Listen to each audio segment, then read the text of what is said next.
Welcome back to an all new episode of So Bad It's Good. Today, I'm so excited actually because my favorite episodes are the ones where I get to talk to other podcasters. Now, you guys know that I don't listen to other Bravo podcasts because I'm really, really scared of stealing people's ideas or just their thought. I mean, I used to really, really love to like listen to everything, but I got to listen to our next guest pod today. And this is why I just love podcasters that are great. It's like you're having a conversation with your friends. It's just that you're choosing to be quiet on that day. And sometimes it's really refreshing to be the quiet one instead of the yappy loudmouth I am.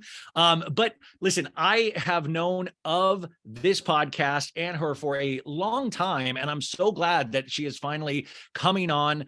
And I just can't say enough about what I listened to earlier. They were talking about Potomac, and I was like, oh, this is so great because you guys know I talk about ideas with Potomac, but I don't go through the whole episode. And it was so nice to hear somebody go through Potomac, and I was laughing. I was like, they were making great points. And they do 4 episodes a week, we'll go into the release schedule in a sec, but let's just get into this because we're talking about the premiere of Real Housewives of New Jersey, even though it could have been even the last 5 seasons. It seemed very similar already, just off the bat. But we'll get into that, plus a couple of other Bravo things as well. Noor from the Reality Is podcast, welcome to the show. Hi, Ryan. Thank you for having me. So you guys, so what is the release schedule? Because I noticed Artie, is that if I'm saying that correctly, yeah. She was on the episode I listened to, and then I was going over your podcast, and it seems like she's in there a lot. Yeah. So Artie used to be a part of the podcast, and then she, I think at some point remembered that she has a whole PhD and a profession. And so she was like, I can't. You guys realize we're talking about idiots, right? We're fully talking about idiots on a daily basis. She literally had an epiphany once when we were covering Salt Lake City. We were laughing about some bullshit, and she was like laughing in the middle. She goes, I have a PhD. It just occurred to me. So Artie used to be my co-host, but she had to take a step back. So it's just me now, and I do 4 episodes a week. I do 2 episodes on my Saturday episode, and my Tuesday episodes are Housewives. Primarily and then Bravo. You do pop culture too, right? I saw and then I do a Monday episode with my brother to talk about pop culture and sports and just politics and like everything that's going on in the world. And then I do once a week with my brother on Thursdays to talk about non-reality TV shows. So scripted television, movies that we like. We talked about Everything Everywhere All at Once. We talked about White Lotus when it was on.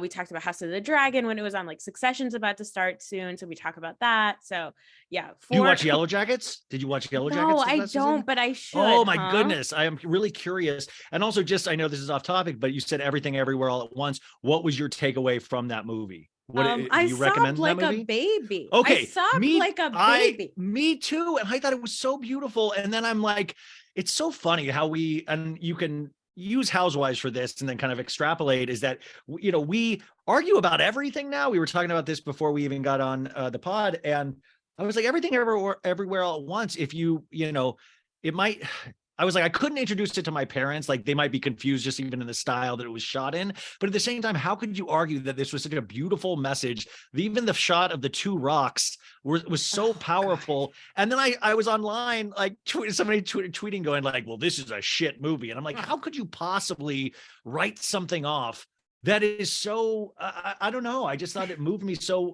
much. And I just think it's funny that we can't even agree on what's good anymore all at once. Yeah, I think that there's also this like phenomenon now of like, as soon as somebody says that something is really good, somebody on the internet has to be like, well, yes. I thought it was just fine. And you're like, okay, great. It's your opinion, I guess. But they are like, there is this thing of like always disagreeing with the hype. And sometimes it's like, that's fine. But there's like this like passionate disagreeing of the hype, right? Like people hate Beyonce and I don't understand why, but a lot of times the argument is like, oh, well, she's like overhyped. I'm like, well, you're an idiot if you think that, but like, you can just not really be a Beyonce girl and move on with your life. So like, yeah, I saw that lady's tweet talking about how Everything Everywhere All at Once was like overhyped. And I was like, just say you hate Asian people. Okay. Just say it. Well, Like, you don't have to then people had dug into her tweets where she was complimenting Louis C.K.'s latest movie. Because by the way, Louis C.K. directed a movie called 4th of July that came out last year that went really under the, he just marketed it to his fan base, which is a very huge fan base still, you guys. And Louis C.K. wildly pops up on all of these podcasts, comedy podcasts. So he's not gone anywhere. We're not talking about cancellation today because it doesn't truly exist. But I do get, well, the Beyonce thing is funny too, because I'm such a lover of Beyonce. I'm not loving trying to get tickets for this Renaissance, but I once, this is like so petty. I was dating this girl a couple of years ago and we were talking on the phone and we got into a fight about who's a better performer, Rihanna or Beyonce. And I said, I love Rihanna, but there's not even a contest in terms of performance.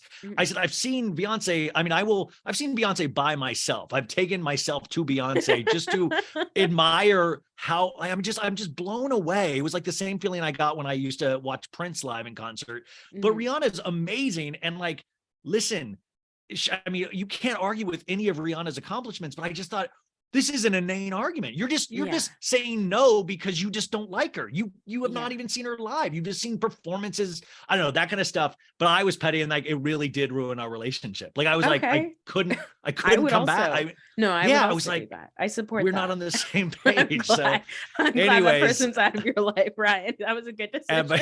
And by the way, you guys, I have a theater degree, so I can do this for the rest of my life. I don't have a PhD, nor do I plan to get one. So you're in good hands. You actually do have a very real life. You live in New Jersey. Is that correct? Oh yeah. I live in New Jersey and I live in like Real Houses of New Jersey, New Jersey. Like I like these restaurants that they go to, like Rails. They've shot at Rails multiple times. Rails. And Ryan. Okay. First of all, it's called Rails because it is literally a restaurant right next to the railway station. Okay. Right next to train tracks. Ah, it's clever. It's like walking distance from Teresa's old house. And it's some of the best fucking food I've ever had in my life. It's where I go every year for my birthday. My birthday's at the end of August. My girlfriends are always like, where do you want to go for your birthday? I'm like, guys, why are we even having this conversation? We're going to Rails. I'm going to eat steak. It's going to be amazing. So like, I live in Jersey and I live in North Jersey and I live in like the area. Have you roller skated at the area they were roller skating? No, because that was Staten Island, Ryan. Oh, I'm not going to Staten Island to a fucking roller rink. Okay. Which, by the way, Danielle, one of the new cast members of Jersey, lets us know that she has both. She's a Staten Island girly and she's a Jersey girl. And do you agree with Danielle saying that the Staten Island girls are like, yo, don't mess with us, and the Jersey are a little more fabulous? Yeah, I would say definitely. Like there is it's funny. It's like people that live in New York City look down at people that live in New Jersey, but people that live in New York City and live in New Jersey collectively look down on Staten Island. And as a result, the Staten Island people have had to have like very thick skin. It's like, if everybody's going to say the armpit of America is New Jersey, then Staten Island is like the butthole. Like it's like a cyst on your armpit. Like, I don't know what. Isn't Lindsay Lohan a Staten Island girl? No, she's a Long Island girl, which is Long Island. So now we even throw Long Island. I thought it would. Oh my God. No. Now I will say that as like, I think Staten Island people are definitely like a little bit more like rough. Like Jersey is a lot of people. Like Jersey does have your Dolores from Patterson energy, but like it is called the Garden State because it is actually a lovely state. And like, like it can get a little bit bougier here and like more fun. But Staten Island for sure is like a little gruff. I love Danielle, by the way. I was going to say that to you. I mean, we got introduced to like 3 new women, possibly 4. It kind of all blended. There was, they really threw everything at the plate, including taking a step back for Jackie. Jackie. Yeah. Taking a step back. She's a friend of, I believe. Yeah. And, it was hard to. I want these episodes to just have name tags the entire time, like a digital name tag. Don't think you're insulting my intelligence on that, Bravo. Like I want to know these people and their names, but like it's hard. So I was like, oh, I think that's a different dark-haired girl than the other dark-haired girl, Nicole. I think I know that because the boobs are a little more pushed up in the dress and the other one's making fun of like, so I was like differentiating by really weird body characteristics, which I hate for myself. But Danielle, not only was she really popped, I think, but the kids popped for me. That little girl is I keep saying that to the audience, that little girl's a star, flipping off her family in the first episode. I know Queen Olivia Aiden has a little bit of competition because Olivia Aiden is my queen. She's like Jennifer's youngest daughter, who is amazing. She's like always stealing the scenes in their house. But this one, she's giving Olivia competition. You know, I also like about Danielle is, I don't know if you know this, Ryan, she was on True Life. I Am from Staten Island. Stop. Wait. Let me just say, please don't say this has anything to do with but by the way, rest in peace to this gentleman. He's like, I'll fucking gut you. You get this limo here, or I'll gut you. You guys know that was I'm getting married. Oh, that wasn't even the True Life. Really, I will gut the you fact like that a we fish. can't have. Yeah, I'll gut you like a fish. That guy passed away 2 years ago. Rest in peace. I know. Rest in peace. We can't find those True Life like there's only certain True Life episodes that you can find online. But True Life was a genuinely good documentary series. So really weird. Wait, what? She was on which True Life? She was on True Life. I'm from Staten Island. And what was her story? Was she with her king at this point? I don't know. But it just cracked me up because I was like, I can't believe that we lived at a time where we were like, let's see what's on MTV. And they were like, how about this episode about people from Staten Island? No, they would get weird because True Life would be like, they would be like normal ones. And then I remember the one like, I'm a shopping addict and this girl was like overrunning her parents' credit cards. There were some dark ones. Then there was what, like, do you remember well, no, okay. Now I'm mixing up ones. I'm like, do you remember the girl that went to her like sorority house and she ate all of their groceries in 1 week? And I'm thinking that's actually intervention, maybe. I don't like. And she would throw up and she would throw up in Ziploc bags and hide them under her bed. Now I'm intervention where the one that huffed paint cleaner and stuff like. Anyways, we're all over the map. It's a different television show altogether. I didn't know that about the True Life and Danielle, but why do you think a lot of these people that we get on these shows now already have a long history in reality, some form of reality of wanting to be on TV? Even Jennifer Aiden, we know she like tried to get on this show for years before actually getting on the show. Well, I think it's such a good conversation to have because I think that is actually the core of the fight between Melissa and Teresa, right? Is like Melissa and Joe Gorga want the world to believe that Bravo was like chasing them down and like begging them to be on the television show. And Teresa was like, no, you guys wanted to be on this show. And it's okay to admit that. It's okay to admit that you want to be reality TV stars. It's okay. But like Teresa and Joe want to say that like we're above it and we don't care about any of this TV stuff, while also every single season coming up with some bullshit to like try to make themselves relevant and continue to be on this TV show. So I think that like Danielle, whether it's Danielle or Jennifer or Marge, like all these people had a shtick and wanted to be on the show. I will say this, Dolores, I don't think she really had a choice. Like Dolores feels like she just like walked in and somebody like mic'd her up and she's like, all right, whatever. I'll fucking film. See, that's why Jennifer Aiden is, I think I think it's like barking up the wrong tree or like fighting with the wrong person, because at the end of the day, Dolores doesn't care. Like if Dolores doesn't like you, she's going to say she doesn't like you. She doesn't need to play games. So Jennifer Aiden, to me, by the end of this episode, came off so much weaker than even the beginning of the episode, because she just lost it. She was unhinged and lost it, and just like, you dump me. And like Bill's even like, oh my God, here we go again. And Dolores is just like, yo, Dolores just, I like reality stars like that I want reality stars that don't need to be there and don't even particularly want to be there. I feel like we're getting more truth from that than we are with all of these other sometimes reality stars. I mean, Potomac's a perfect example where I'm like, now, even with this season, I feel like we've hit max. Like everybody wants something from the show instead of them just participating in a show about their lives. Yeah, I think so. I think like going back to Danielle, I think the reason why she's working, I was surprised at how much I liked her, is because Danielle did bring a level of like, I don't know how to explain it, but it is this early 2000s reality TV Jersey Shore energy that felt very natural to me. She felt like she fit the show really perfectly, rather than I'm doing a shtick. It's like, no, the shtick is you. You are the Well, shtick. yeah, And and I think she knows that, but at the same time, that genuinely is her, maybe. And yes. I appreciate that. Also, I think there's like kind of, it's not unfair, but some people are just, I don't want to say there's a light within, but some people are just entertaining when you put a camera on them. Mm-hmm. And I will sit around, most days just being miserable. And here's somebody that's like, hey, what you doing? Hey, eat hummus, son. Come on. If you eat a little hummus with broccoli, that'd be great. And like, there seems like she has some kind of joy of life that, or at least from what we've seen minimally, that could change completely. And I'm sure she's Yeah. excited to be on the show. She's also like one step above. I think I don't want to sound, she's like Teresa with more of a functioning brain in a Yes. way. I don't think that's a crazy thing to say at all. I think that's I don't totally want to, accurate.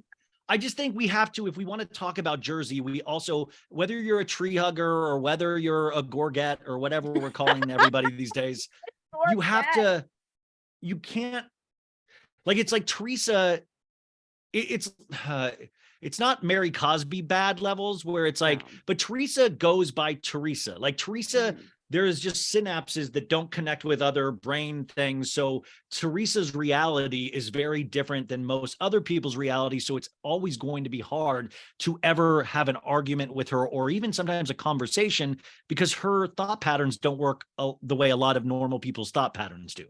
I genuinely think like with Teresa, and bless her, but I think that because there is, I don't know, like, I think there's like an evaluation that she could have benefited from in like elementary school, like, I feel like she could have like gotten a little help, like a little occupational therapy, maybe a little speech therapy as like this little child of immigrants, growing up in Jersey that maybe she didn't get. They probably didn't have good ESL classes in Jersey, wherever she grew up. And so like, I feel like she could have benefited from that, like little bit of help at school. But I do think that there is something about Teresa. There's one thing about Teresa being stubborn and oftentimes a bully and really terrible, right? But I think that there's something really horrible if you recognize that the person that you're arguing with is like maybe not on the same intelligence level as you, and then you continue to go after them. So like, I'm not a tree hugger, but I don't fuck with Melissa Gorga. See that, and this is what I explain that a little bit. And I just want to say, I'm not like, I kind of can go, like, I can kind of go both ways. I mean, that sounds weird. Like, I don't really, I appreciate what Teresa has done for Housewives. And also I think, what Teresa has gone through, maybe not even her personal feelings on the matter, but what she's physically and mentally gone through on this show is really, really incredible. And I don't think she's been aiming to go through all these things on the show. No. I think that just happened. But why the intense, like, I also, like, Melissa gave us the on display, trying to be the J-Lo back in the day. I mean, listen, Jersey even came alive even more in that christening episode when we first met Joey and Melissa. Oh God, yeah. But I will say there is, and this includes Teresa, a tiring level like I almost got with Lisa Rinna on this last season, where I'm like, oh, okay, we're immediately right back in. Let me get, you guys still don't like each other, your family, age-old thing. It's like seeing all your friends back from summer vacation back at school. So I'm naturally excited to see everybody.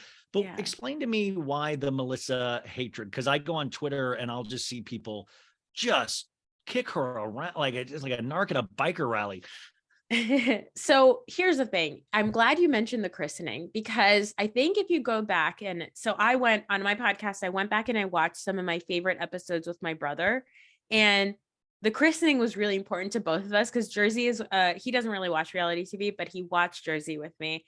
And I remember being like in our early 20s and like watching Jersey when it was on, and it was like so exciting because it was like, we go to that bakery, like all that stuff. Right. But the christening episode, Ryan, is, first of all, fucking electric. Like, it is cinema. It is so good. It's better than The Godfather. And I mean, that's, almost. I mean, okay. There are elements to it that are just as entertaining as certain scenes in The Godfather movie and I'm only comparing it because of Italian traditions and things like that. Yes. I mean, I just binged The Sopranos for the first time, and I was like, this is like just as good as any good Sopranos episode. But if you go back and watch the christening, it all starts with Melissa and Joe coming at Teresa. Why? Because she was late to the church. at the christening. So she missed like something happened with the kids, and it's really funny. It's not funny now that we know that like Joe Giudice was like, we know that Joe Giudice is a shitty husband. We've always known that. But Teresa, the poor thing, is like really trying to get to her brother's son's christening on time. And Joe Giudice is in the garage, like just kind of dicking around, doing nothing, and like making her late. And I just felt so bad for her because I'm like, she's got 4 fucking daughters. Her husband's like, like just like moving things around in the garage, like making her late. Like as a wife, as a mother, it just like frustrated me. My husband's a wonderful guy, but there are times when I'm like, you could be doing way more when I'm getting the kids ready, right? So like, by the way, I don't think there is a relationship where a girl doesn't think the guy could be doing way more. You know, like what I'm saying? Like I even think like, wow, I could be doing way more. Like it's wild. Yeah. So you really tell that you can really tell she's trying to get there. The whole day of the christening, Melissa is getting ready with her sisters, and they're just trashing Teresa the whole time. They're like, oh, is Teresa going to come? Is she going to show up? Like, does she even care? Like they're nonstop going at it. And then when Teresa comes and she says hi to Joe, that's when Joe says, get out of here. I don't, talk to trash like you. You're garbage.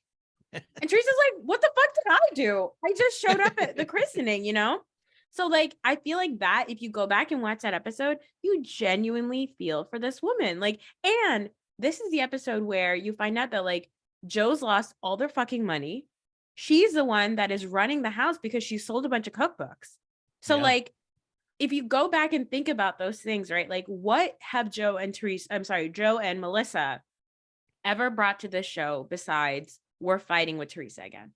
Oh, come on. Sure. Joey Gorga, he brought his hair loss struggles. He brought his, he's a champion for a bald man that like looks good, like and by the way, can we just admit it? Like, these aren't natural bodies. And I don't mean the women. I mean the men. I mean, the men, like I'm lifting weights. I'm not getting any kind of definition. Like literally, I'm like, please tell me, like, you live in Jersey. Is your husband like just stacked like that? No, where it's like, is something going on in Jersey with the bread or they're all just ripped. No, they're definitely at the gym a lot. My brother actually he ran into Joe Gorga once at the gym.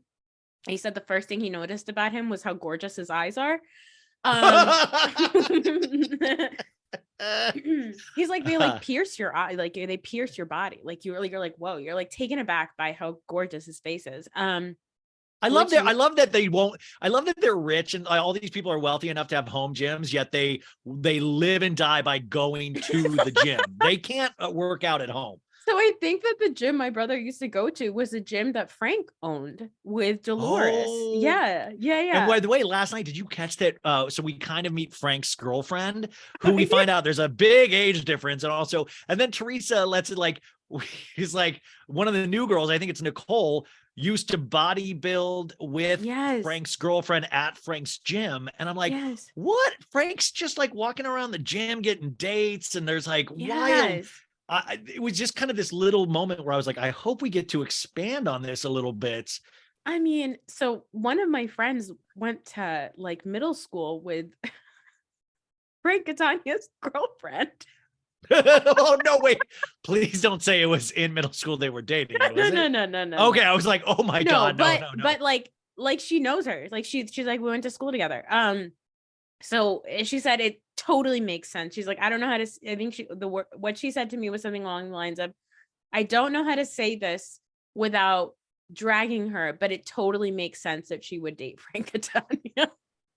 Wow. Listen, Frank's always been Frank's been on the show a couple of times, always extremely nice. Always, he reminds me of, I don't know. He reminds me of my ex in-laws, and because they're from Poughkeepsie, and it reminded me of very kind of like, hey, you doing right? Hey, he was like on his break, and he was like had ranch dressing on his chin, and it was very informal, and he was so nice. But I think there's like this natural charm, especially with Jersey men, maybe, where's this like, hey, how you doing? It's okay, man. What's going on, buddy? What's going on?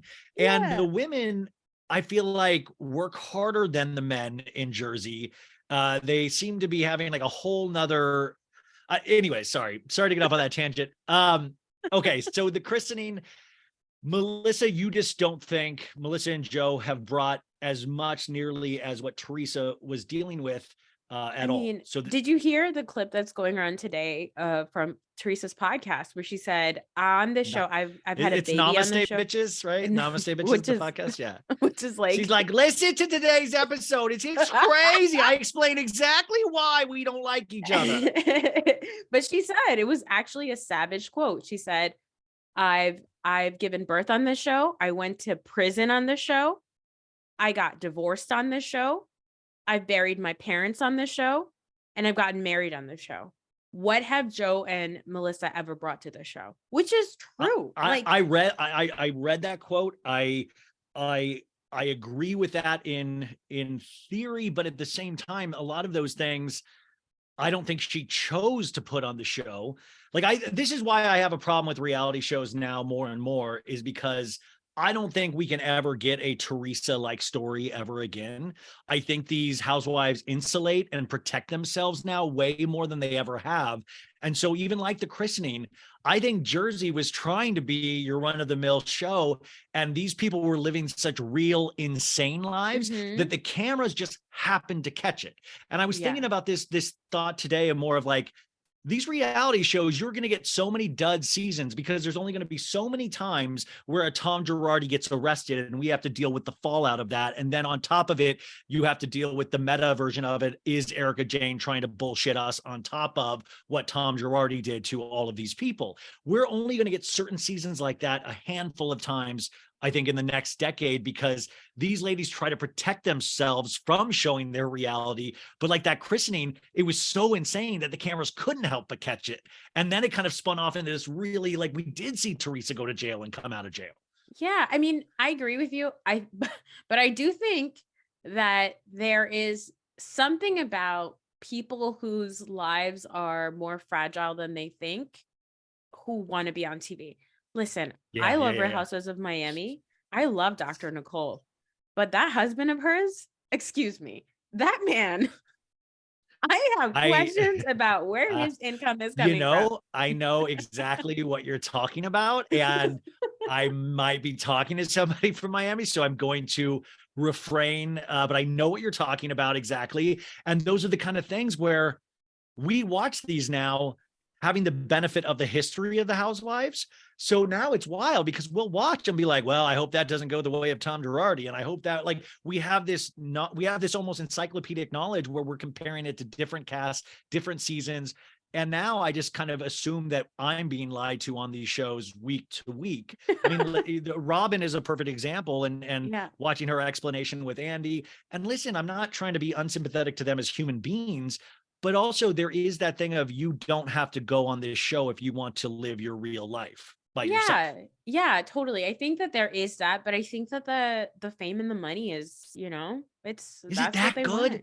I mean, I've talked to some of these people on Vanderpump Rules that just like they were trying to get them on for a season, and they were like, we'll give you it was like $2,000. And they're like, for an episode? They're like, no, for the season. And they're like, what? Like, it's not, I mean, especially when you're beginning, because they know you can get so many things from the benefit of the show. Yeah, I think so. I think that with Housewives, it's a little different because then you get to say you're a real housewife, which is like a big deal now. You know what I mean? I think Bravo is doing this thing sometimes, though, when they're casting, when they're making these like long-term investments in certain couples. The Hochsteins in Miami, that is a long-term investment that really paid off for Bravo, because nobody met Lisa Hochstein and her husband Lenny, like, was it season 2 or something, when we were first introduced to them, and said, yeah, that seems like a marriage that's gonna last. Like, no one thought that, you know what I mean? And I feel like Bravo was just like waiting for that shit to fall apart, and it did. I think that, like, in Jersey, the one thing I do love about Jersey is that out of all of the different franchises in Jersey, these people actually do spend time with each other. Like, Jennifer Aiden is really Teresa's really good friend. Dolores and Teresa almost really to a fault. like, Jennifer Aiden is Teresa's good friend, like to a fault. Yeah, Dolores and Teresa have been friends for their entire fucking lives. So you do have that, like, these people know each other. I like the fact that Danielle knows him because her stepmom was married to Caroline Manzo's brother. You guys, there was like, dude, I was like kind of a little out of it last night. I wasn't feeling like, I was just like kind of checked out, and I had to rewind that a couple times just to like go through it in my mind of like, okay, she I was like, okay, Manzo, and then this is happening. It was like still kind of fuzzy for me. And I saw a picture of all of them together today. But yeah, you're right. It's like when we can see that there's real relationships, that only benefits the show. And I also think it's because of the area. And like you would say, if you would say Salt Lake City, the backdrop is religion, I would say New Jersey's backdrop is family. You know, is that, and I think these backdrops are very important. Ryan, it's pronounced family. You come after my family, you come after me. By the way, also, I mean, Beverly Hills, I guess I would think theirs is plastic, you know, is this kind of heightened image of themselves, like a Michael Bay movie come to life, just glossiness and really soulless in a lot of ways. But it is interesting if you kind of, you know, take each franchise and say, what is the core behind all of this? What's the core behind New York? Chaos? I mean, I think New York, it actually started off as businesswomen. You know what? I think if they were to continue the way New York was continuing, I think the backdrop would have been, and I don't mean this as a joke, would have been age. Yeah. Would have been a backdrop of getting older and being powerful women, getting older, you know, losing relationships, gaining relationships. If they had kept that core, what RHONJ legacy possibly is, I think that's the theme. And I don't mean that as a slam. I mean that as a kind of a compliment of like, that's such a valid point, part of any woman's life, I would imagine. Even like me watching myself get older is horrifying and trying to figure out like, what the hell is happening? I mean, from a woman, that's even got to like, I mean, I talk to my mom about this all the time, you know, when you're told you're pretty so much in your life, and then when you have to start, your looks start changing in a certain way, and that kind of race to keep up and do things to your face. I don't know. That to me is so fascinating to see that conversation. That's so real. Yeah. Did you see Ramona's TV or movie? film debut? Yeah. Yeah, you guys, Yolanda Pfister, who's been on the show before, found this independent film that came out, I think, in the last year or something. Like Ramona is like literally in Ramona's apartment. Like I know the apartment she's filming from, like it's all her Instagram videos. Yes. And she's talking about like, what is it, like if her daughter's a lesbian and it's not. She's like, are you a lesbian? Are you a lesbian? And Ramona's on the movie poster. It's like, it's really wild. But I'm glad she's getting work. I would love to know Ramona's contract. That's the reality show I want to see, is like, how would Ramona be on set? You know, like I want to, like, what did she eat at the craft service table? Now you want to talk about age. Okay. Yeah. This lady's almost 70 years old. She is chasing her dream. She is in a feature film. Never ever think that you can age out of anything. There's nothing horrifying about aging because we can all chase our dreams. Yeah, but okay. Oh yeah, I don't think Ramona's dream ever was to be in a movie, maybe Avatar eventually, but I don't think she ever was gonna. I don't think her goal was to be in it. I didn't even know, like, I wouldn't even have thought of like, let's go out to Ramona Singer. Like, I don't even know whose idea that was. But good for her. Like, I'm happy to see Ramona in small doses. And like, she does look insanely amazing for her age, if that's a compliment. Yeah. But also she's face tuning lightly. And like the one shot I saw like 2 weeks ago, she made herself look younger than Avery in the photo. And I was like, Avery looked like a sister. Okay. So Jersey last night, what did you think overall? And were you excited going into it? Or since you talk about this stuff so much, is there a natural like, fudge, I don't get any fudge college, mom, I don't get any natural Jersey, break. Mom. Yeah, because I was like, I don't know if I have any downtime anymore enough to like get perspective anymore. I think people were really, I think people are still like, kind of like beat up with like the Salt Lake City nonsense. We all have like Heather's black eye internally from like dealing with that bullshit. And then also like Potomac was so chaotic this week, that people are kind of like, oh God, Jersey's like such heightened feelings. But I love my Garden State Goblins. Okay. I love them so much. I'm so happy they're back. I actually find it comforting to watch them. Like, it's a show where I don't necessarily have to write a lot of notes, because even though they're talking a lot, not a lot gets said. And I appreciate that.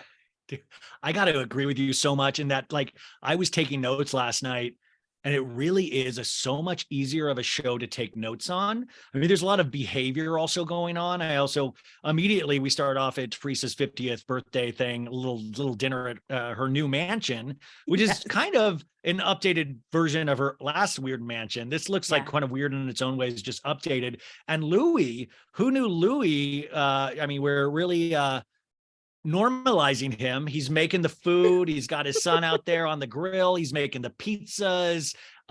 We see his family come in, and Teresa, another just jugular shot of like saying, I finally have the family that I've always wanted to have.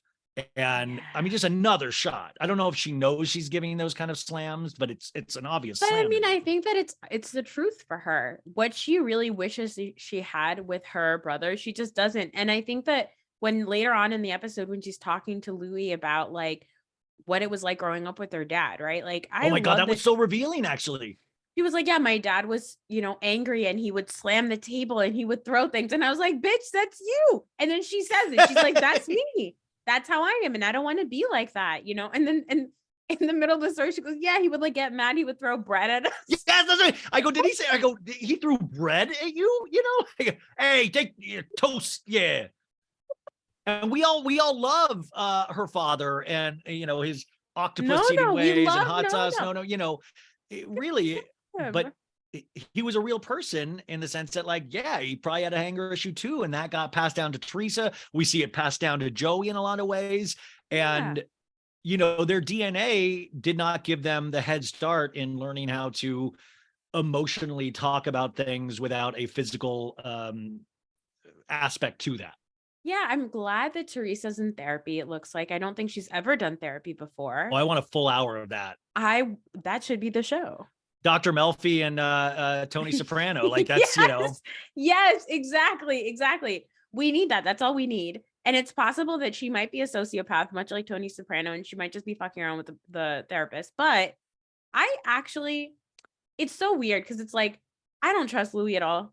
By the way, later on. That's what I was going to ask. I was going to ask your opinion of Louis. Okay, I don't trust him at all. He gives me all kinds of bad feelings. But there's that scene when they're all doing their Dolores's little photo shoot calendar, whatever, the charity thing. And Louis takes this picture of him doing a yoga pose with a really goofy smile. And it occurred to me that Louis is George Santos if he got his buccal fat removed. Wait, is it buccal or buccal? Buccal. I don't know. Is it bucho? I don't know. Wait, is that those Bugles chips I like to eat? Is that buccal fat? Am I eating buccal fat? Yeah. Buccal or buccal fat. But you were saying George Santos with his buccal or buccal fat removed and a big tan. And I was like, and supposedly both great liars. Both great, exactly. And I was like, oh, there it is. That's who he reminds me of. Louis gives me really bad feelings, but Louis's mother is a therapist. Louis's sister is like a life coach. Yeah, Teresa's we all talk about our feelings. They all talk about their feelings at the table. It's lovely. It's amazing. Louis's dad does that. He does grace, and he's like, "Thank you, Jesus, for Teresa." It's which is kind of amazing, Listen, I've talked to a couple of Louis's victims. Mm-hmm. And they have really compelling stories. They have a lot of proof, even though they weren't trying to prove anything to me. And I do not doubt those situations happened. I mean, I don't know if this is some sort of long con thing. I don't know. I mean, we saw him in a couple, Teresa, look, Teresa, you're not letting Mark, letting Mark speak. Teresa, you're not letting Mark speak. Listen. He's like a Teresa whisperer in a way. I guess my thought is, and what I always ask, can people change? Yeah. Or is he, do these people, if they have this litter in their past of problematic relationships, do they get to a point where I'm happy now and I'm satisfied? Yeah. I always want to believe that people can be rehabbed, right? But Louis, I don't know. You saw that video of him trying to rehab.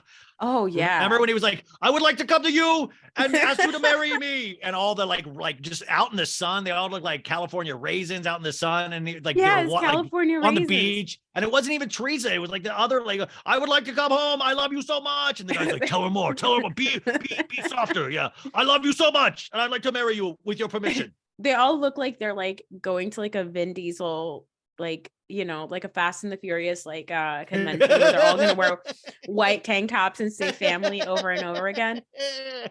Fast and the Furious 10. Yeah. Yeah. So I mean, Louis gives me bad feelings. You know who else gives me bad feelings? Fucking Paulie. Okay. Paulie now is Dolores's new beau, and we finally get to meet him. Now, I will say I sat next to Paulie and Paulie's two friends at the Gansvort at BravoCon. Like, I was just having a martini by myself, and all the Jersey people were kind of like, it was like I told you guys, it was the coolest place because all the Bravo Lebs were staying there. And I had like a really crazy first day, and Maritza was up getting ready, and I sat there and had a martini, and I was like, and Paulie was there, and all the Jersey people kept coming in, and the Jersey people really are really funny with each other. Like Marge, Jackie, Evan was like such a goofy, funny dude that I could see why people genuinely get along with that guy. But Paulie had these two friends. I think one was like, I mean, but they kind of seemed a little taken with celebrity a little bit. I mean, I'm just going like, we kind of talked briefly, but this Paulie, he got some. Did you see like the face work and stuff like he had done knowing he was going to be on the show? The veneers, the eye filler. Like, I don't know what he has on his face. He looks like Facetune. Like, and he's a bigger dude, but I'm a bigger dude too. Like, I mean, like, but like he must have really tried to put his, or like, you know, I guess I'm trying to think if I were to be on a show, I would probably be really scared, but I thought that was an interesting aspect to this. Now, I'm going to give you some word on the street as a person from New Jersey. Okay. Word on the street here is if you think Louis is bad, Paulie is a way worse person. No, don't say that for real. Yes. That's word on the street. That's the I thought you were going to say you got back alley Botox or something like that. You got back alley filler, you know? Yeah. I'm going to put, where I'm Evan put was the getting cement truck in your blowjobs. face. Yeah. That's funny you said that because I think this episode, Rachel, one of the new girls, was like, my mom got Botox and her eye was drooping. Yeah. And they were like, where did she go? They're like, some guy in Paramus. Yeah, Paramus. I love that. Paramus. Yeah, Paulie. I didn't know that. What does Paulie do for a living? I don't know. Aren't they all in construction? Oh, God. I mean, that's the one. Well, okay, here's the deal. I like Dolores, and Dolores says, I've never, you know, she's gushy over this guy, you guys, and nobody's ever seen her like this. She hasn't even seen herself like this, to the point where we finally see Frank get threatened a little bit. He's like, what's going on? Paulie doesn't like me. This is our family. You know, what's going on? You think I'm never going to be able to be in a place with Paulie and me? And this is the first time Frank's had to deal with this, because he didn't have to deal with this when she was dating David, and Frank lives with David. Yeah, I think that one of the funniest things about Dolores this episode was that, like, this new season is, first of all, her tagline is so silly. I don't think they did taglines this episode, huh? They did not do taglines. Yeah, they're not doing taglines first episode anymore. But her tagline is so ridiculous. It's something like about her pot of gold. And I was like, don't make this man your tagline. Like, don't do that, Dolores. But the funniest thing about it is that, like, in her, like, you know, like opening vignette or whatever, like she's talking about her new pot of gold. Frank is right behind her. Like, also another thing to know about Dolores and Frank is that their relationship was very much not the way that they're showing it on the show until they got on the show. Their relationship, like, I think Bravo saw Frank and Tanya and was like, we need this man on the show. Dolores is going to come on the show, and then we have a way to get this man on the show. Right. And I think like what, so really weird. The girl who waxes me grew up with Dolores and her kids. Which is like so wait, so while she's waxing you guys are talking Jersey? Yeah, she's like told me about Dolores's like plastic surgery and stuff. Amazing. But she said that like Dolores and Frank did not talk at all until the show started. Like they were like cordial, but they were not the way that they're showing it, where like, oh yeah, like Frank is just, you know, living with David. Like all that stuff like didn't really happen until the show started. Which, by the way, do you remember the season where like Frank had this like mysterious injury where his like calves exploded or something? Well, didn't David take care of it and rehab? Yeah, or like his thighs exploded. And I'm like, that man got his knees busted in because he owed somebody money. Like, oh I my watched God, The Sopranos, and I was like, Listen, you're from, I could really see him having a gym injury because he's like, he owns a gym. He's working at a gym. Like, well, shit. I mean, at the end of this episode, you guys, he has a bowel issue. Like it's such a bowel issue where they're like, he has not been, by the way,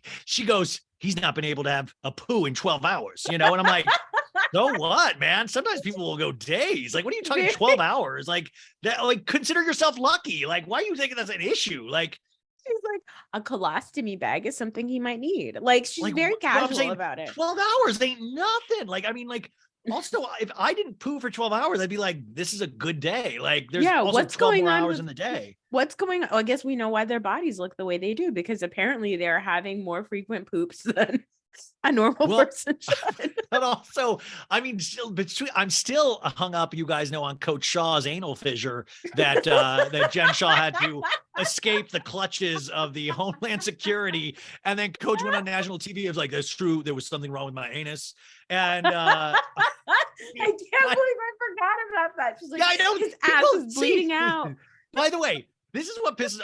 I say that to the listeners all the time. It's like, I don't need receipts, like, but I want actual doctor's receipts from here on out. I want a receipt that says anal fissure. I want like, if these things really happen, I want to know, because these people now are just proven liars until I see some sort of documentation on any of this. Yes, yes. So, yeah, Joey and Melissa, in terms of, there's not tons. It's the same thing, you guys. It's the same thing as it's been for like the last 4 seasons. We're already starting off in this place where, they had found out that Melissa wasn't going to be in the wedding. Melissa gave a long text exchange to Teresa. And then months later, Teresa responded, inviting Melissa and Joey to her 50th birthday party on an island with her good friends. But it was like 2 months later. Now, did you see the text is released online? I don't think I did yet today. Why? All right. Well, Teresa was like, fuck you, bitch, you're lying. Sent all the texts out. I don't know to whom, but now they're all over the internet. And there was tons of correspondence between them. Between the 2 months? Yes. Okay, because she made it seem like that message was sent and then 2 months later. No, because Melissa be lying. You know how she is. She sucks. This is why I will never support Melissa Gorga, because she always fucking she chooses to tell like half truths, right? Like she'll okay, but then the job of the show is to tell the full truth. And that's why I don't like, to me then blame the show. Like, and also in the day and age where we have social media and posting receipts, I just feel like these shows aren't doing their due diligence and going, okay, how can this be poked story? Like, Bravo has a credibility problem. I mean, reality shows in general have a credibility problem, but don't put that on the first episode and then me actually feel one way, and then the next day reveal all of these other text messages in between, because it ruins the narrative for the entire season for all of us. Now, I hope that happens. Like, I hope that comes up in conversation later on in the season where Melissa's like, oh, I texted you and you never texted me back, blah, blah, blah, all this stuff. And then Teresa can literally whip out her phone and be like, what are you talking about? Right. I do think that in one of the texts that came out, and I think they even showed it on the show, Melissa said herself, I texted her and I said, it's totally fine. I'm not in the wedding. It's fine. It's not a big deal. Like, we're done. Melissa has already said, I'm fine with me not being in your wedding. The only person who is mad about it is Joe. Like, Joe Gorga is the only person who is upset about Melissa not being in the wedding. She showed me what she thinks of our family. She shows me what she thinks of all of us.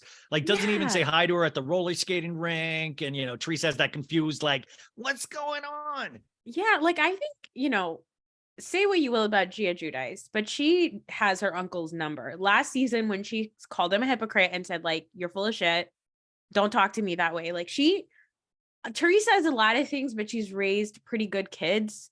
And I mean, I have issues with Gia because she has on social media made really dumb remarks in the past. So it is what it is. But didn't Gia just get a job in like immigration law? Immigration?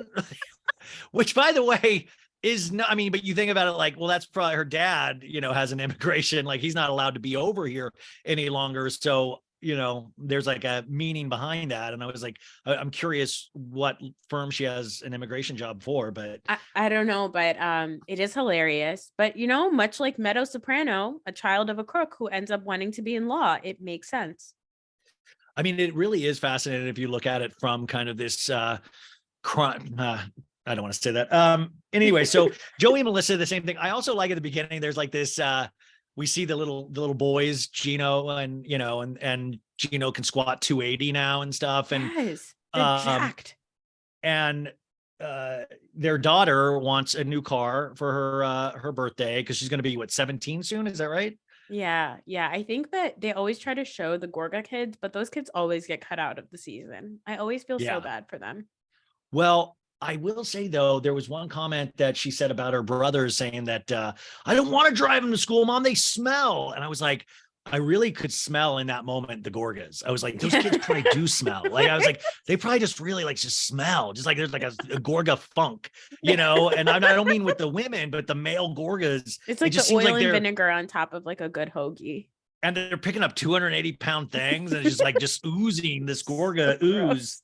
What do you think about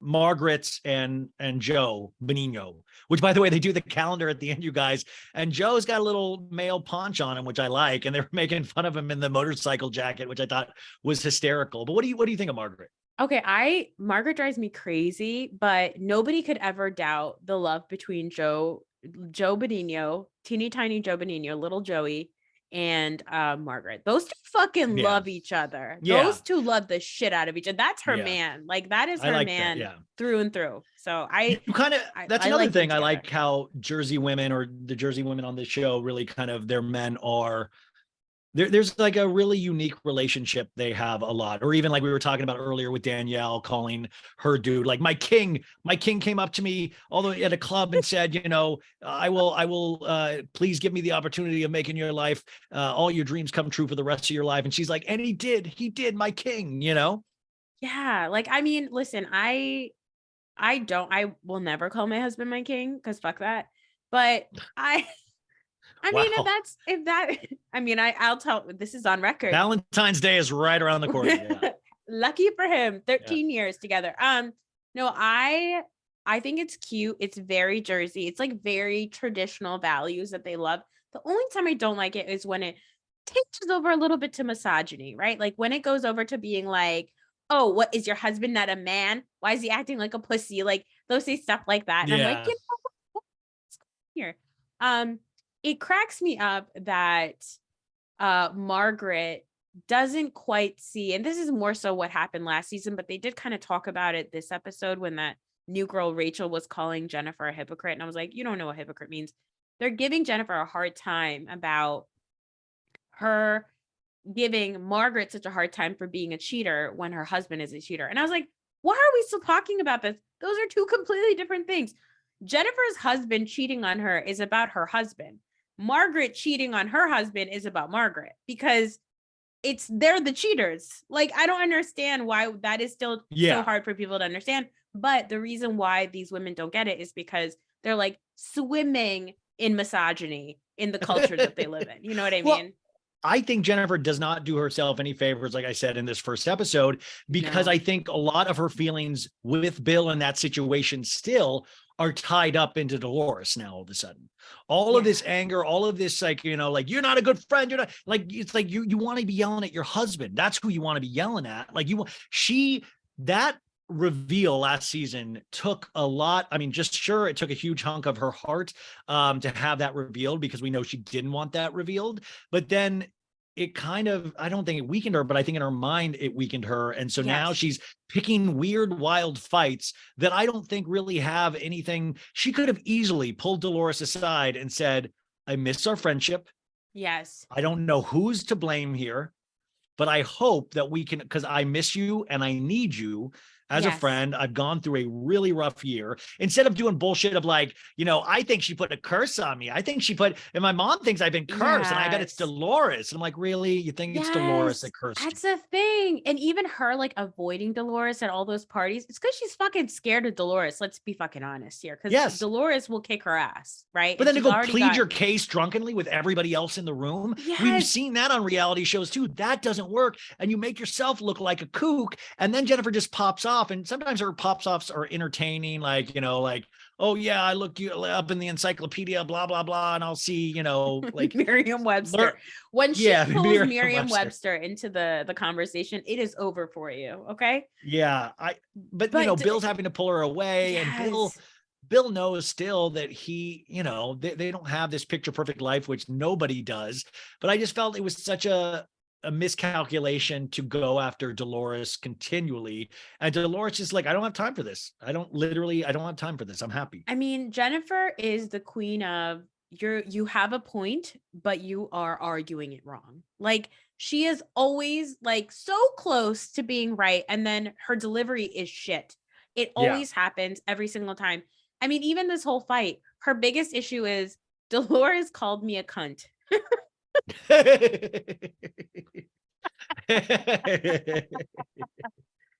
issue is that Dolores called her a cunt, and she thinks that Dolores owes her an apology for calling her a cunt.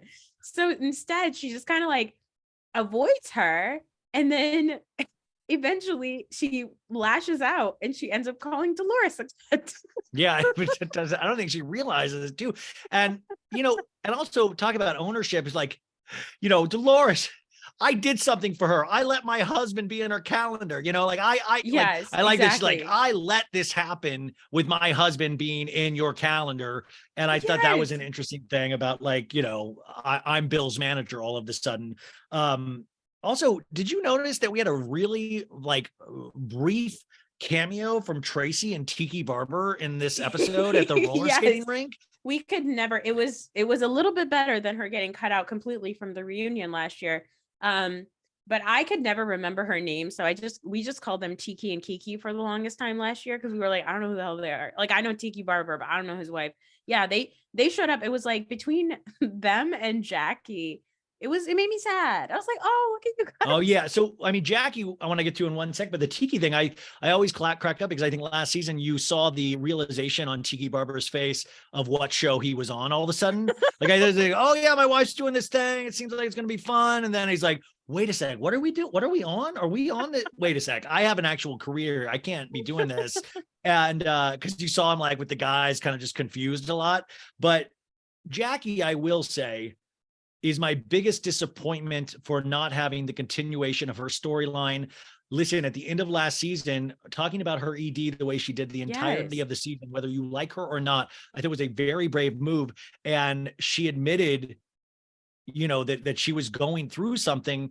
And then all of a sudden she pops up on this as a friend of, and we do not get any kind of, where are you? Are you okay? What's going on? How is everything? Are you okay? I would love to know Jackie's okay. It did make me sad for her that she had to like fight with that girl, Rachel, who is like talking to Melissa. Embarrassing. Yeah. So you're not even talking to me. You're not even including me. You're not even looking at me, and I was like, oh no. Jackie, you're better than that. I know. I felt but bad at the same time, I was thinking about that. Like, how do you move forward being a housewife and then all of a sudden not being asked back, but being asked back as a friend of? I mean, that's a huge blow to your ego. And I had a brief conversation with her at BravoCon, and I said, I just thought that was actually really amazing that you were able to talk about all of this stuff. And I think that's got to be really inspiring for a lot of people. And she goes, yeah, and look what good it did me. I'm a friend, God. like, and I thought, and she wasn't like, she was like a very real moment. And that moment just like stuck with me of like, damn, I'm like, okay, so we begged these people to share. Here's somebody sharing something very real.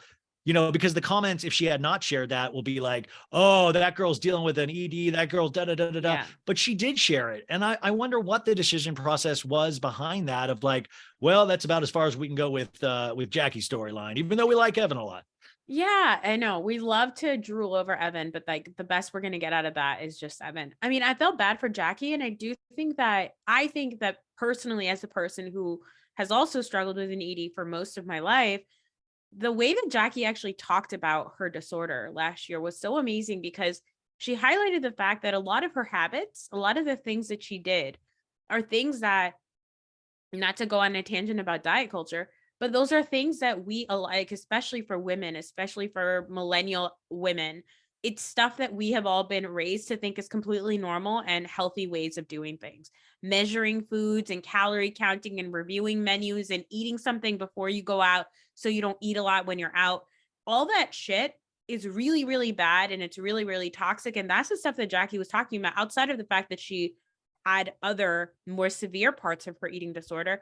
I thought it was so good because if you go and watch any of the other franchises, they all fucking do it. Miami, every single week they talk about something like this on Miami, about like, I'm eating too much, I'm eating too little, I shouldn't Oh, I eat mean, this. listen, we got a meme last week of Marisol and Alexia, you know, getting the fat shot. Getting Ozempic shots. Yeah. You know, and they couldn't get their pants off quick enough. Like it was wild. Exactly. So I know I was bummed about that too. I hope that Jackie just takes it to Instagram and tells us what's up. I do, but I imagine the psychology, even that, of like trying to play ball with Bravo, trying to remain in their good graces, trying to, and that's always like, if I ever have any of those people on, I really am trying to wary of like, I don't want them to hang themselves further down the line. Like you want to provide an entertaining show for people, but at the same time, I'm hyper aware of like, I don't want to, you know, that's the thing to get easy downloads and stuff is like, say something really controversial, or get the guests to say something controversial, but that can only go so far, I think, you know, and it screws them in the long run. Yeah, and I hope that like that doesn't impact her feelings about herself, because a lot of an ED is how you treat yourself. It's a self-destructive behavior because you don't think that you're good enough. And so I hope that Jackie, this hasn't made her spiral. I hope she's okay. Yeah. Would you buy the sexy men's calendar that they worked on yesterday? I would download it. Guys, I would get off LimeWire if they do sexy calendars on LimeWire. I would potentially torrent. I would do a torrent of it. I would risk a virus on my laptop with a download. By the way, well, it would be a virus on your laptop. And by the way, Jersey also will not ever. They do not have a homoerotic joke that they don't like. There's always Joe with the hot dogs on the grill. I mean, these guys love wiener jokes. They love. I wish that Joe Gorga would just suck a dick, because he really wants to. He talks about it every single time, and there's nothing wrong with that, my dude. Like, just do it. It's great. So I think Danielle is somebody that I'm really excited to see where she goes from here. Yeah. The family dynamic. I love those two kids. Did we get a real beat on, I guess the other lady's name is Nicole, correct? Nicole? Is it Nicole? Rachel. Who are the other Rachel's? God. Rachel Nicole is one of them we need their name tags, and we need their name tags on. Oh yeah, Rachel's husband's dressed like the lumberjack for the calendar, and that was a great moment. Was that he was like, he's a professional model. He used to be an actor. He was on Law and Order. I'm like, wait, if you're an actor, that's not a model. Like, and also, I've never like professional models. It's not like the feeder system into Law and Order. Yeah. Also, his professional modeling picture was him inside of like a very ornate Italian kitchen. It was dude, that troll from the editor was great. And also when he did the sexy calendar shoot, he manicured his beard in such a way that it looked like a Backstreet Boy that like got lost in a mascara factory. Like it was so, I had to stop it and go, what the fuck is going on with that guy's? And like, I'm always looking into like how to darken my beard and stuff like that. And this guy just went like, just an ink pen exploded all over his face. It was wild. Yeah. And you went to the barber and he said, sharpen up my lines. Yeah, but it was all line. It was amazing. All these and like, yeah, Louis. What can I say about that girl though, Rachel? Yeah. How do you feel about a housewife being born in the 90s? Okay, I don't know how I feel about it. I don't really super give a shit, except for it then makes the other women feel weird. And all, you know, it's like now it's like when 90210 did a reboot and they had like Kelly and Donna be the teachers at the school. And that's when it gets weird of like, okay, just decide which direction you're going, or try to make the relationships. It's like when Leah was on Real Housewives in New York and everybody kind of complained about like, it was weird. It was like all of a sudden like, well, why don't we see Leah's? Like, why don't we see Kat Marnell and Azalea Banks on RHONJ? You know, all of a sudden we're just expecting Leah, a girl in her 30s, to hang out with Ramona and Sonia like naturally. Yeah, I mean, I can see somebody being in their early 30s and maybe being friends with Melissa Gorga, because that's like a 10-year age difference. But her being like, I was born in 1991 really took me out. And I'm not that much older than her. I was born in 1985. But like, I was still like, ooh, stop it. Like if you were in high school where you were watching Housewives, I don't think you get to be on the show. Well, I mean, I love that rule. I mean, I think if we do get, I mean, I would love a constitution for Bravo, like an actual rules, and then you pass amendments and things like that. If we want to amend things, like I want the receipts to be a part of it. I want like, you have to have an 80, your show has to pass an 80% truth telling You know, like I want the show to be 80% true and you can fudge 20% with entrances and exits. The Rachel thing didn't bother me too much also because I didn't think she looked insanely young. I thought, Yeah, that's true. you know, I didn't think she was like, I was like, what's that little girl doing there?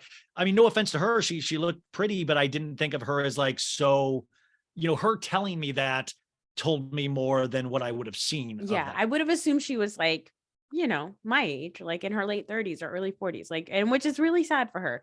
And also, you know, people should be able to do whatever work they want on their faces, but just be cautious because sometimes you can look old. Look at Lala Kent. Sorry. I mean, Lala's a really interesting thing. I mean, you remember back in the day on Snapchat where she would be sucking on a bottle cap because she heard it gave you like bigger lips. Like, I Yes. remember, I don't know if I just made that up in my mind. As we start wrapping up here, I do want to, what did you think of Margaret going over to Teresa's and them kind of having, you know, it was the two guys, two girls, and Teresa was trying to apologize. And I mean, you know, to her credit, she was like, you know, she wasn't like bowing down backwards for Teresa. She brought up the Joey and Melissa thing. She, you know, I think she said something about Louis, like, oh, 4 bitches in your house, like in regards to all the daughters. Yeah, I was like, Margaret, just shut the fuck up, will you? Here's the thing about Margaret. Like I said earlier, she drives me crazy, but you know, Margaret knows where her bread is buttered. She knows that this is going to be a Teresa season. She knows that Teresa's getting married. There's going to be a lot. She wants to be invited to that wedding. She wants to be where the people are, in the words of Ariel. But she like, you know, I feel like she is playing the game really well. She's like, all right, if I have to come in here with my tail between my legs and talk to Teresa and whatever, I think it's nice. But I also think it was really big of Teresa to be like, I flipped out on Margaret and I don't like the way it made me feel. I was like, look at that. That's growth. Also, It like was. to go, I will give her credit for that moment. Yeah. I feel like there is like I said, I don't like Louis. He gives me bad feelings, but there is definite growth that I'm seeing with Teresa of her ability to say, I don't like the way that I reacted in a different situation. And I think that I should just have a one-on-one with this person and resolve it. So I really liked it. Did you notice Margaret also has a friend of this season?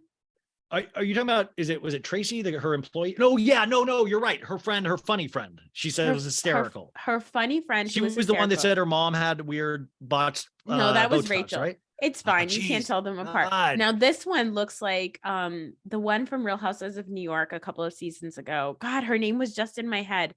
The one who bejazzled. Jules? No. She went to Morocco and she got into a fight about hangers. Jesus Christ, it's gonna drive me crazy. What's her name? I'm literally Morocco Roni bejazzled. Roni bejazzle lady. Oh my God, that actually comes up as a search. Cindy Barshop. Sandy Barshop. Cindy Barshop. That lady looked like Cindy Barshop. I was like, wait a minute. Yes. What's Cindy Barshop doing here in New Jersey? And she had a little funny moment at the roller skating rink. I think talking about breaking her butt, roller skating. That roller skating though, I have bad knees, and every time I see roller skating now in a show, I get I'm like, oh, I would hurt myself so bad at any of those parties. Overall, we end the episode with a to be continued, but also this actually widens up to a conversation more about Bravo in general, is that we already know how the season ends. Yeah. Like we know that the wedding happens and Joey and Melissa don't go because we've done all of that already in this, in social media. Like we have already lived this. Now, Joe, when did Teresa get married? Like midsummer or early summer? I don't know. Dude, it could be last month for all I know. Like everything doesn't even, I don't know time anymore. I know we're close to Christmas. Because I know that Jersey films pretty much from Memorial Day to Labor Day. They get the summer filming schedule in Jersey. Because you do a lot of like shore stuff. They'll usually do a trip. So I feel like Teresa got married late July or early August. You know what? It was July. And you know why I know that, Ryan? Because when Ramona accidentally leaked Teresa's wedding invitation and everybody found out where her rehearsal dinner was going to be, her rehearsal dinner was going to be at Rails, which is my favorite restaurant. Yes. And so I had made reservations to go to Rails that day. I was like, I'm going to run into those bitches. But then she changed it. She actually changed it to a restaurant called the High Lawn, which is in my town, the town that I live in. and I did not run into her there. I could have very well just like driven there for a nice dinner with my family. But This yeah, I Rails think sounds amazing. All the plugs you're giving it too. I I feel like you should get a know. gift certificate to Rails. No, we've done so a couple of like us, Bravo, like a couple of people here that have become friends through like the Watch of Crappens community. We did a like a Real Housewives of Jersey premiere night once at Rails, and it was like really nice. Like we all like got together and like watched the premiere together. And then of course, because it's a Jersey establishment, Rails overcharged. Like they double charged the person. I was like, this is so Jersey. Rails, nice. You got railed by Rails. This episode is brought to you by Rails. Well, but I just think I'm like the whole thing was like it's kind of anticlimactic this season because we already know how the season ends. I guess it's just trying to fill in the blanks of how we get there even more. Well, so my question is more so like, is the wedding going to be the end of the season, or is the wedding going to be the middle of the season? Like, is the wedding going to be the mid-season trailer? But wasn't the wedding also doing it was going to have its own series? I heard it was like a 3-episode series as well. So my thing is, does Jersey end and then they do the Teresa and Louis little 3-episode series that I heard they were doing, or did they make it? That's the surprise, I think, and also, of course, we're going to get the Melissa cheating rumor, which leads to them not going to that. But my thing is, why do we know any of this stuff? Like, that's the frustrating thing is I know. Everybody's ability to not being able to keep a lid on storylines. It's just making everything so meta because I feel like shows like ours or the social media show is now so much more entertaining and almost well-researched than the actual shows itself. Yeah, I do wish that, like, I don't know. I feel like maybe it would take it out, take some of the reality out. But I wish that before they started filming shows, right? I wish that they would go to each person that's on the cast and be like, so what do you have going on? What are we going to talk about this year? Right. And like, at least just get an idea from them and see whether or not it's interesting and just take it from there. I know there's producers on set who probably do a little bit of that also, but yeah, I think the social media stuff definitely messes things up. But with Jersey, social media is one thing, but seeing these lunatics yell at each other is a whole other thing, which is always entertaining. So even though I know the Melissa rumors are going to come up, even though I know that Joe and Melissa don't go to the wedding, all that shit, I'm still excited to see it all play out. Yeah, I mean you're right. It's like seeing one of your favorite bands or a band that you loved in high school and you've kept listening to them again and again. It's like, everybody might not be into it the same way you are, but those songs meant something to you someday. So you're going to keep supporting them on tour, even supporting their new albums, even though they're not as good as their old albums, but you're going to keep there. And hopefully there's moments or flashes of brilliance where you're like, this is why this thing made me feel so good. This is what I really love about. And hopefully you get a handful of those moments, because I think all of these people, I mean, we don't love them, but we really like a lot of these people. And some of these people are legends in reality shows. So there is that kind of entertainment value that will always be there no matter what happens. I'm just wondering now, for the sake of all Bravo, you were just talking about getting together beforehand. It's like Robin saying, oh, well, that was before the season. We already figured it out. It's like, everybody's always saying, oh, well, I had this piece of information on them and I chose to bring it. It's like before the season, everybody needs to sit with the producer and the producer goes, hey, what all the information do you have right now from the blogs? What do you have from this? What do you have? Yeah. Just tell me everything you know. So if you bring it out in filming, we will be prepared for it. Because it seems like these people now are like sitting on information. They're waiting for the right time to pop it. Yeah. I don't know. It's frustrating. It is frustrating. I will say that I genuinely, in terms of Jersey, I genuinely want good for Teresa Giudice. Like I'm not a tree hugger, but I genuinely care about this woman's well-being. I do. I think that she has been a monster. I think that she's got a lot of issues. Like we said, there's some misdiagnosis perhaps in her life that could have been prevented. But I think that I genuinely want good for her. I don't give a shit about Joe Gorga and Melissa Gorga. And I will say, if they were no longer on the show, I think the show would still be great, because there's enough stuff happening between like Dolores and Jennifer and like the relationships with the other women that are interesting enough where we don't constantly need this Joe and Teresa are fighting again shit. Like, I just don't care. And again, I don't know if Teresa cares that much about that. I think that Joe Gorga knows that that's where his bread is buttered, is by fighting with his sister. Well, I mean, we'll definitely see how it plays out. I mean, I'm kind of exhausted because Vanderpump Rules is tonight, and then we have Hmm. Summer House next week. You Hmm. are a fan of Vanderpump Rules, right? You are going to be Yes. watching it. Yes. What do you expect out of this season, or do you go into seasons now not expecting anything from any of these shows? You know, one thing about Vanderpump Rules is I've been kind of checked out in the social media space of theirs. Like, I know obviously that Tom and Katie are getting divorced, and then like whatever was in the Wait, what? trailer. Wait, what happened? Wait, what? Yeah, the man who's not been on social media at all. Wait, what's going on? I know, Can you right? imagine the people that walk right off the street not knowing any of this stuff, and they're like, they broke up? Are you kidding me? I Like, know. I told somebody recently who had like stopped watching Vanderpump Rules. I was like, by the way, Sheena got engaged the same weekend as James. Like, I remember telling them that and they were so blown away. And it made me laugh because I was like, you know, when you're watching the show, you're like laughing and thinking it's so ridiculous, but you like kind of watch it and then you forget. But then when you share that piece of information to a person who hasn't watched that show in a long time and you see their face, you're like, damn, that is entertaining. Like, that is really funny that she did that, you know? But with Vanderpump Rules, I'm actually going in just hoping to watch these scumbags be scumbags. are you I going to love cover it them. on your show? Absolutely. I'm going to cover it on my show. Are you going to continue to cover Jersey? What's the, I guess Potomac's Yeah. wrapping up. We've got a 2-part reunion, potentially a third if Robin does an interview. I don't know. I I don't don't know if I know. care. I feel like No. I've seen the reunion already.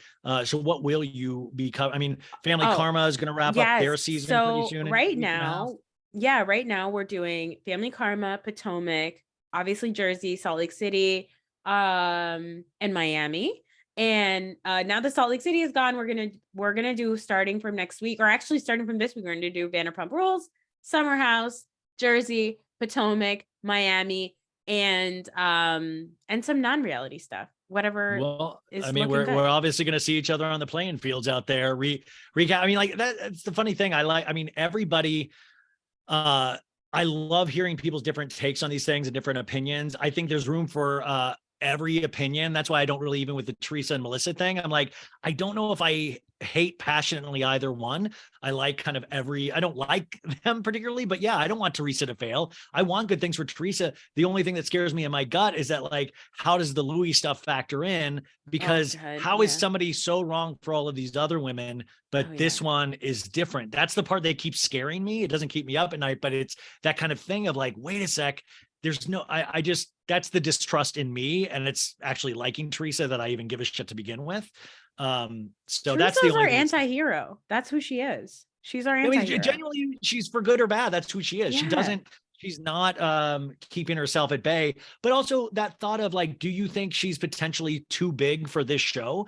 Like, I always think that, like, nobody should be bigger than the show itself. It's like, why I don't want Bethany Frankel to ever come back at this point, because she thinks the show needs her and she's bigger than the show. When I don't, I think the show always needs to be the top dog. Yeah, I think that Teresa doesn't think that she's bigger than the show, but I think she knows that she's essential for the show. Yeah. I am, and I think that the show is essential for her. And I think that's the difference between somebody like Bethany and somebody like Teresa. Bethany doesn't need RHONJ, right? Teresa needs Real Houses of New Jersey because she has other stuff going on, but I think she needs this show because that's her identity at this point. She's been doing the show for so long. But it also breaks my heart because, like, on Ultimate Girls Trip, what I learned about Teresa is that she almost, once filming starts for this show, for Real Houses of New Jersey, when she's around these people, like, she almost would go into like fight or flight mode. Whereas in Ultimate Girls Trip, you saw this like sweeter, softer side to Teresa when she's not surrounded by people who she's worried are trying to take her down. So I think now also with like Louis, with her, you know, alliance with Jen, she knows that these people are going to be licking her ass to get an invitation to her wedding. So I think that this season is going to be a Teresa season. I'm excited for her. In terms of like her thinking she's bigger than the show, I don't think so, because she needs a show. Oh my God, that's what I wanted to tell you really briefly as I checked out the TV ratings, you guys. Jersey, the ratings from last night came in and they're not great. They're obviously bigger than Salt Lake and things like that, but the ratings last night, it got a 0.851 million, which is 0.851 million, 0.25 in the 18 to 49 demo, which is the important demo for advertisers, but that's not great. The 0.851, just to compare it though, Real Housewives of Salt Lake City, their season 3 average was a 0.618 for the entire season. So it wasn't great. Potomac got a 0.811 in their season finale, which isn't, so Jersey Premier got a 0.851. Potomac got a 0.811. These are just, I believe, the day after ratings, not the +7, which then they put all the 7 days and all that stuff. It's just for people that showed up that night to watch. So none of these are spectacular. In fact, if you want to compare it to Below Deck this past week got a 1.21 million. Below Deck slaughtered all of these other shows in the ratings, which just cracks me up to think about. We fight about all this stuff, and Below Deck just kind of skates on through, and there's not so much discourse about it. Yeah, I don't know what it is about Below Deck, but Below Deck's also one of those shows that, like, if you saw, like, I don't have cable anymore. We all just do streaming services now, right? And like, I think for people who have cable, who have Bravo, Below Deck is also weirdly always on TV. Like, if you put on Bravo at 2 a.m., Below Deck is on. So I feel like that's how they get their like viewers, maybe. You get like sucked in at like 2 a.m., like an infomercial, and next thing you know, you're like on a deck with Captain Sandy. One thing about me, Ryan, is I don't understand any of these ratings. Oh yeah, it's just like, but I mean, think about like, think about like, the what's height. good. Well, what's good? Think about this. So, 90 Day Fiance has a 3.2 million for Sunday night. I mean, even MILF Manor had a 3.1. So MILF Manor. So what I'm saying is that the TLC shows get like sometimes 4 times the ratings of these shows that we argue back and forth so passionately about. Yeah. And that's why I always say is that, man, like, tell your friend, not even about these podcasts that we host, but about these shows themselves, because eventually, I'm like, and then if you look at Watch What Happens ratings, they're even way lower. And you're like, this is wild. Like, even things where you're like that Julia Fox Whitney one from Salt Lake, Watch What Happens Live a couple weeks ago, where I was like, well, Julia Fox is kind of buzzed about, got one of the worst ratings in Watch What Happens Live history. And I think it's so funny, the stuff we're so passionate and fight about, in reality, the world at large doesn't kind of give a shit, which I kind of like that we have our own little thing, but at the same time, it's funny that we get this passionate about it. Well, it's like American football, right? Like, we only care about the NFL mostly here. And so it's like our thing that we care about, but like the rest of the world doesn't really give a shit. The rest of the world cares about like soccer. Or like and when you realize the popularity of, like, listen, they'll go, they'll kill a bunch of workers to build a stadium for soccer. That's how important it is. That's right. But the amount of people that watch soccer worldwide, like, it dwarfs. It towers over American football. Exactly. So it's like, it's kind of like Housewives is that for us. It's like, yes, I know it's like something nobody else really cares about, but the people who care about it really care about it. It's my thing that I get to care about. I don't mind it. Yeah. No, I don't mind it. I just think it's like, I'm more curious about the long term. Like, we've gone now over a decade with all of these things. How much further can we go without making serious changes? Because right now I just feel like if these are the ratings we get, maybe that's why sometimes the work isn't put into these shows that I sometimes really want, because they know, okay, we know it's going to get these ratings. We can sell these commercials and advertising, instead of really like HBO with The Sopranos. You just watched it, but they would take sometimes 2 years in between seasons, because they were real. David Chase was really trying to, like, I want to be inspired. I want to do something special and something close to my heart. And that would, like, HBO would give him that time. Whereas I think Bravo is on a schedule now. Peacock is involved, and these are all separate production companies that produce these shows. So it's not all just one production company. Yeah.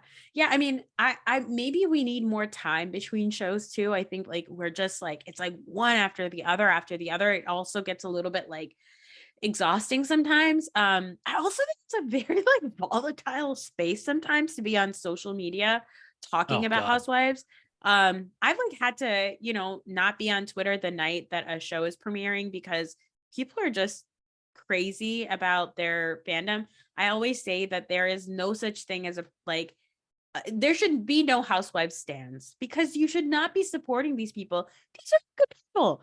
We should not be supporting them in that way. We should enjoy them. We should find them entertaining. We can talk about them, but the way that people will passionately support a housewife always cracks me up. I'm like, you're gonna, Yeah. this is gonna bite you in the ass. Well, Don't but do also it. that's what I said. Like, is that we can also change our minds. Like, I've not liked Candace Yes. for many seasons. Then I liked her this season, and I don't like. I'm going like, well, yeah, I thought it was a good season for her. I'm not so ingrained in my own personal beliefs. Or you have to have room to be able to change and kind of go.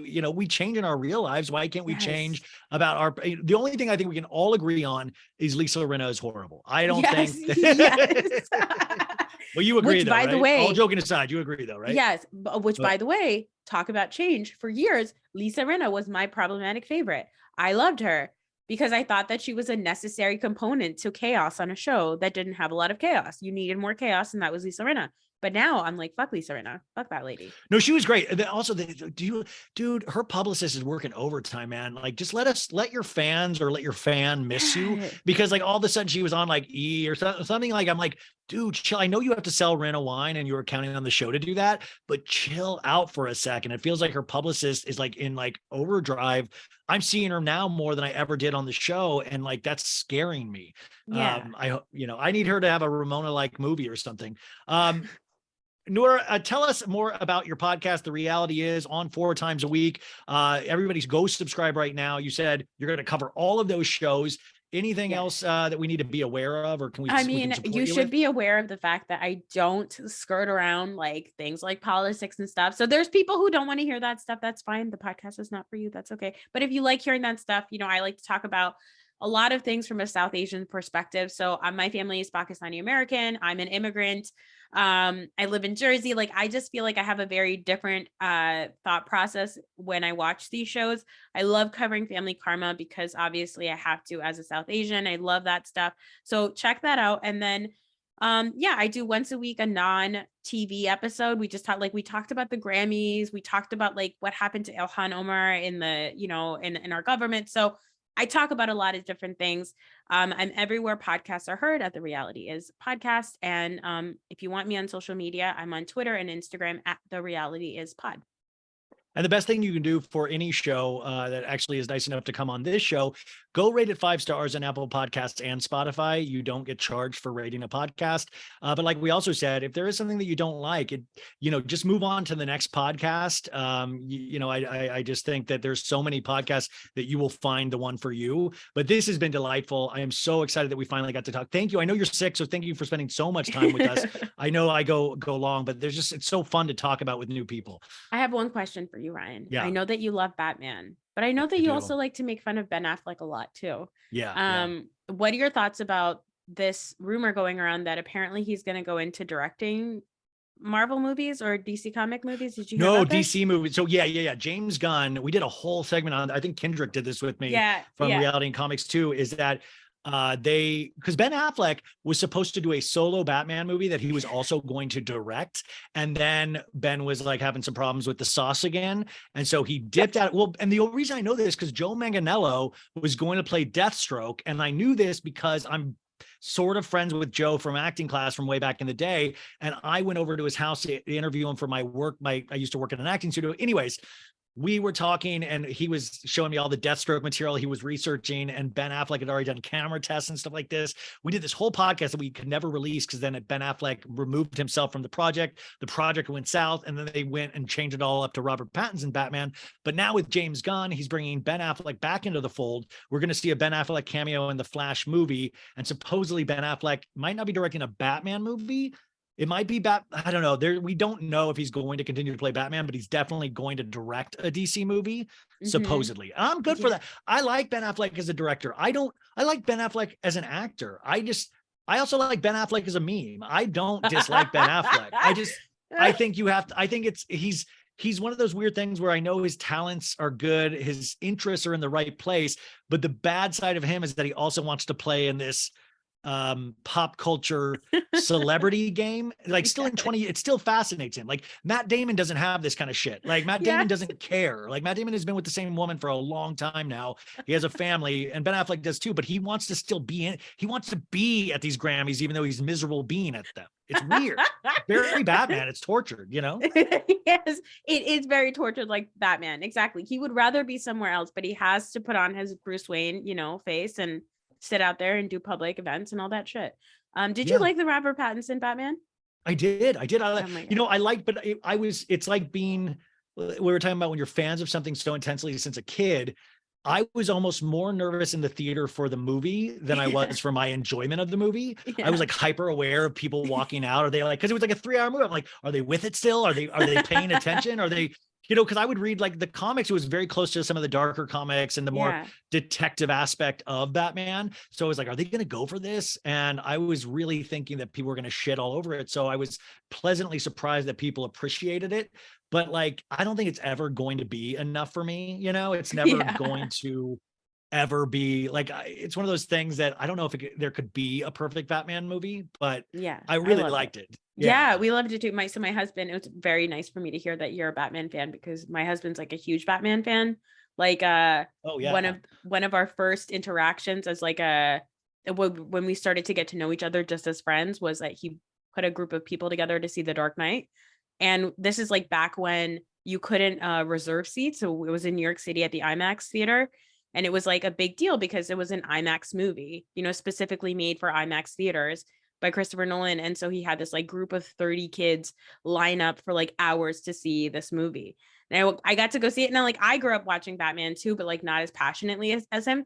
But it's funny to hear you say like you were worried about like how it's going to be received because that's his thing too. He's like, I don't know why people don't like this movie. It's so good. And I'm like, I know, I like Robert Pattinson as Batman. I loved it. I love all the Batman I stuff. mean, I really couldn't complain. I mean, I you know, and Zoe Kravitz as Catwoman. Oh, so good.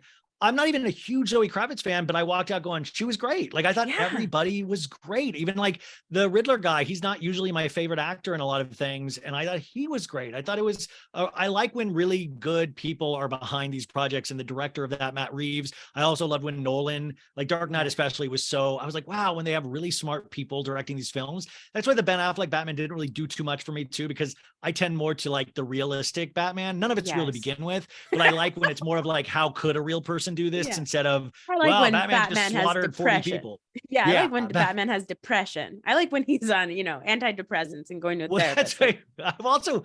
You also realize that you get older, like how so many people deal with death, and you know, like they have to deal with death, everybody. And it's like this pussy like had like it just affected him that much where he was like, I've got to avenge my, like, I'm going to, like, and you know, he's a billionaire, he's all this stuff. And like, he really, that's a psychotic thing if you're playing the reality of that. Because most people will be like, get a good therapist, work through this, like just give all your money to charity, like try to like, you don't have to personally go out and like fight. So that thought, as you get older, you start realizing how ridiculous it is.